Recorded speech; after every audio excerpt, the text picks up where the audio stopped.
Yeah, I'll react to that, sure. Do this. Easy. 13 weeks. 3 modules. No, I couldn't. Though, if I had to pick one position to be in the military, and sniper was up for grabs, I don't have good eyesight, though, so... Can you be a... Is that just pilots, or can you be a sniper? I was trying to make a joke, and then it turned into a serious question I had. 13 weeks. 3 modules. And just 2 attempts to get everything right is what commandos must complete to become a Royal Marine Scout sniper. After perfecting long-range precision on the L115A3 sniper rifle in the marksmanship module, it's on to the next one run by Commando Training Center Royal Marines. And module 2 is skills.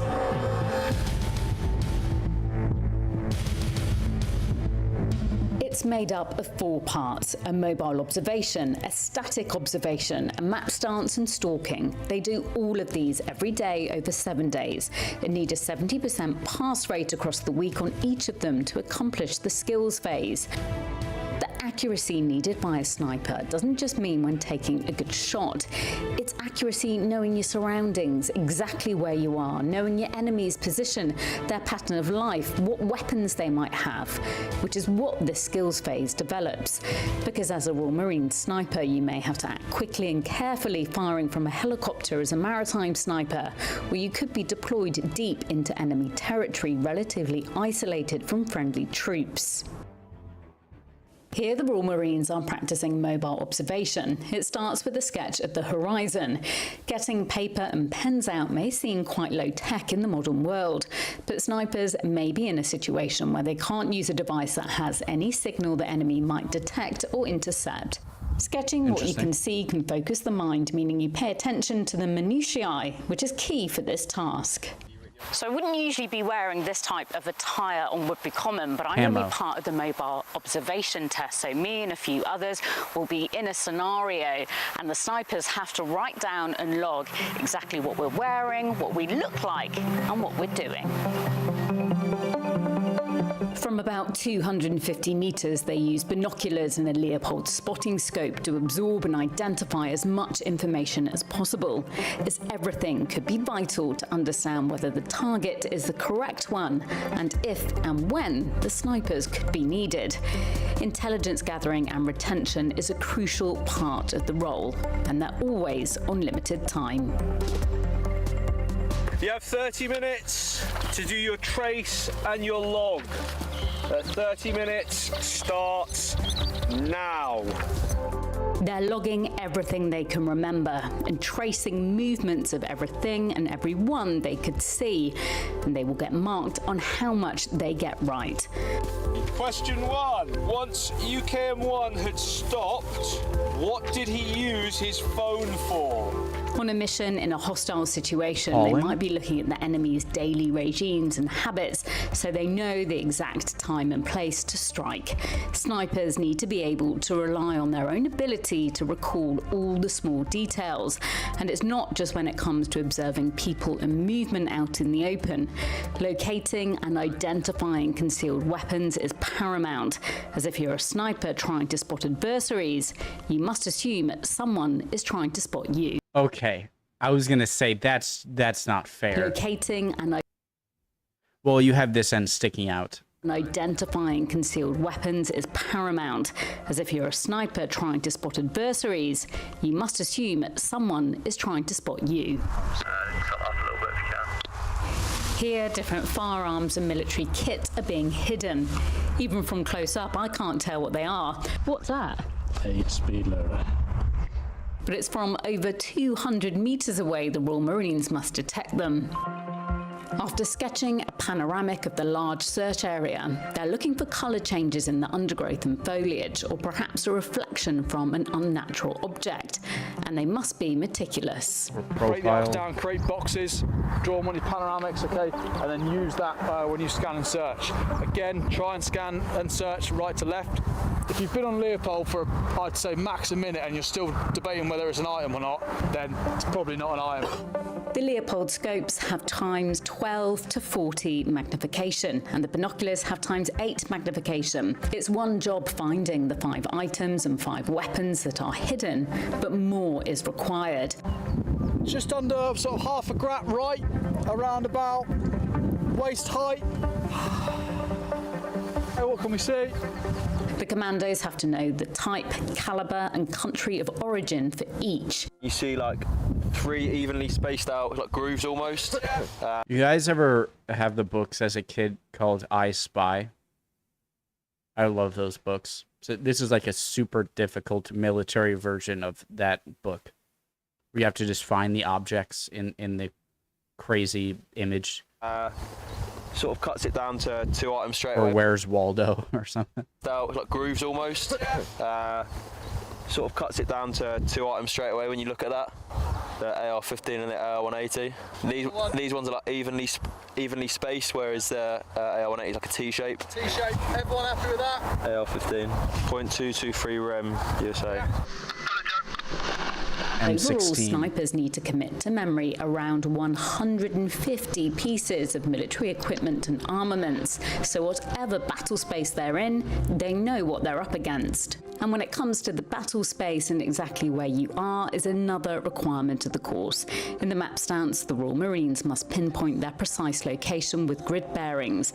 True, even if you're super good at being able to spot irregularities in the landscape, if you imagine just how much better or more important you'd be to your unit or whoever, just being able to identify by memory just any little part that's sticking out and being like, okay, that's this weapon, that's a RPG, that's a M16, that's a AK, that's a mortar. Royal Marines must pinpoint their precise location with grid bearings.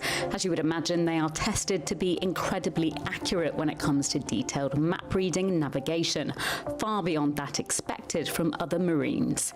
Snipers might have to use the information to call in drones or rockets to try and defeat the enemy. They use the ground around them and features they can see to work out where they are. As photos and aerials they could be working from may be out of date and incorrect. Question 5. What I require from you is an indication on the Leopold, a magnetic bearing, a distance in meters, and a plot on vertical 36. You have 10 minutes and your time starts now. Snipers must be prepared for any eventuality and understand their surroundings, not just so they can know their specific position, but also so they can move across the terrain undetected if they need to. Last but not least on the skills phase is stalking. Here they're putting on camouflage face paint and covering their ghillie suits with foliage. These are garments that can be made from several fabrics. A variety of twigs, leaves and plants can be attached so they blend into the landscape, making snipers harder to spot. In this part of the test and scenario, the Royal Marines have a set amount of time to move near an enemy area and take an accurate shot on target. The adversaries, in this case the course instructors, are in a zone the size of 2 football fields. In a fixed position using scopes and binoculars, they will be scouring the landscape looking for the snipers.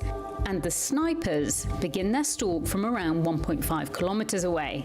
First, they must detect the target, then pinpoint a position they can shoot from and advance towards that location. There will be certain areas where they can't be seen by the enemy and can take more risks.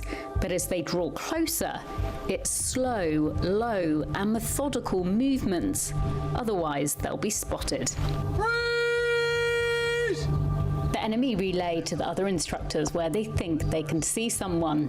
Some are hunted down and given feedback. Understand your distance, and then that will tell you how. I'd imagine stuff like I feel like wind would be your greatest ally when trying to move undetected, because I bet a lot of the time what might bring eyes to you would be the foliage around you moving in a way that the other foliage and trees and stuff isn't moving. And if there's a lot of wind, then you might be able to move a bit more quickly, because everything's moving with the wind, not just the stuff you're rummaging through. How careful you need to be. If you're at Back. understand your distance, and then that will tell you how careful you need to be. If you're at 400 or 500 metres, you can take more risks, but walking at the pace you were, and as soon as you came up too high, that was you. That's you pinged, okay? So just slow things down, get your map out, understand your distance from them, and then give yourself range. And others make it to a final firing position, or FFP as it's known, without being detected, and take the shot. Bob's going up, 2, 3, down.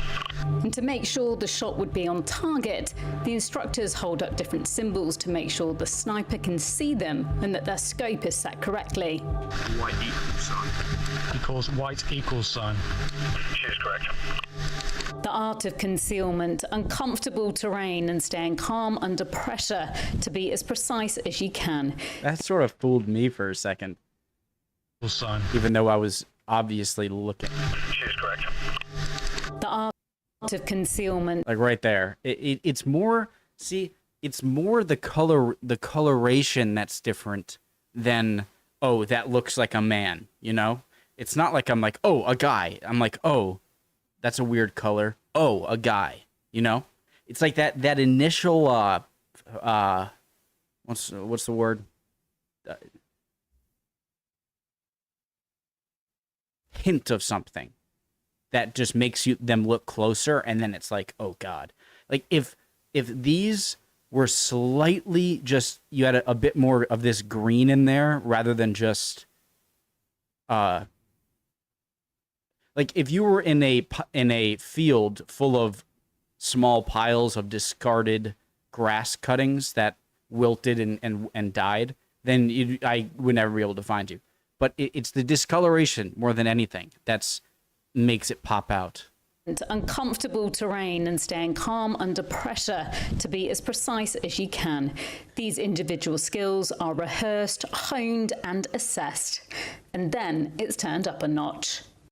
It's dusk, the light is fading, and behind me they're gearing up for a nighttime stalk. They'll be doing this in pairs, so a shooter and a spotter.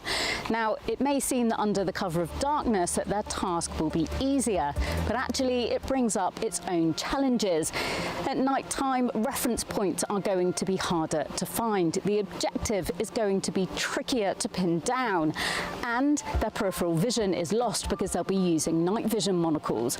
And you have to remember that the people that are looking for them are also going to be using thermal imaging and other night vision optics to try and find them.